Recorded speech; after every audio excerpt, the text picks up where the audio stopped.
کاتب وحی قرآنی، جلیل القدر صحابی رسول، 163 احادیث کے راوی، ہم سوار رسول، رحمت للعالمین کی پاک زوجہ سیدہ ام حبیبہ کے بھائی، جن کا سلسلہ 5ویں پشت سے رسول اللہ صلی اللہ علیہ وآلہ وسلم سے مل جاتا ہے۔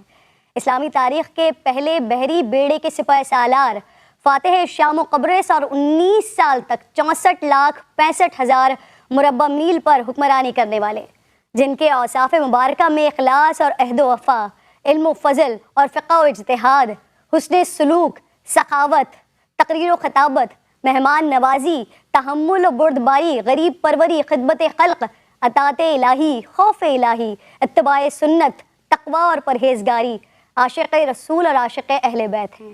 آج امیر المومنین سیدنا امیر معاویہ رضی اللہ تعالیٰ عنہ کا یوم وفات ہے۔ آپ کو نبی کریم صلی اللہ علیہ وآلہ وسلم کی خدمت میں رہ کر ان کی صحبت کا شرف حاصل ہے۔ رسول اللہ نے آپ کے لیے فرمایا، معاویہ تم ضرور جنت میں مجھ سے ملو گے۔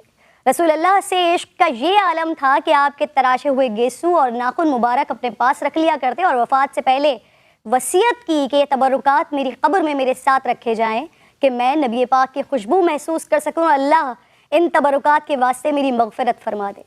سیدنا حضرت امیر معاویہ نے سب سے پہلا اقامتی اسپتال دمشق میں قائم کیا، جہاز سازی کے کارخانے بنائے اور سب سے پہلی اسلامی بحریہ قائم کر کے اس وقت کی سب سے زبردست رومن بحریہ کو شکست دی۔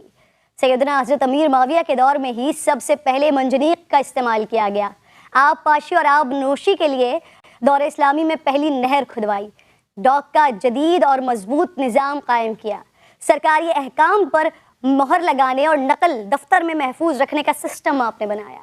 آپ نے دین اخلاق اور قانون کی طرح طب اور علم الجراحت کی تعلیم کا انتظام بھی کیا، بیت المال سے تجارتی قرضے بغیر اشتراک و نفع کے جاری کر کے تجارت اور صنعت کو فروغ دیا اور بین الاقوامی معاہدے کیے۔ طرز حکمرانی میں بردباری کا یہ عالم کہ ایک مرتبہ آپ سے ایک آدمی نے سخت کلامی کی مگر آپ نے خاموشی اختیار فرمائی۔ یہ دیکھ کر کسی نے کہا، اگر آپ چاہیں تو اسے عبرتناک سزا دے سکتے ہیں۔ فرمایا، مجھے اس بات سے حیا آتی ہے کہ میری رعایا میں سے کسی کی غلطی کی وجہ سے میرا حلم یعنی قوت برداشت کم ہو، اور ایسا کیسے نہ ہوتا کہ رسول اللہ صلی اللہ علیہ وآلہ وسلم نے دعا فرمائی تھی کہ اے اللہ امیر معاویہ کے پیٹ کو علم اور حلم سے بھرتے۔ یہ ناظرین ہمارے رول ماڈلز ہیں، ہدایت یافتہ ہیں۔ اللہ رب ذوالجلال مسلمانوں کو صحابہ کرام اور اہل بیت و اطہار کے ہر عمل کو فالو کرنے کی توفیق عطا فرمائے، آمین۔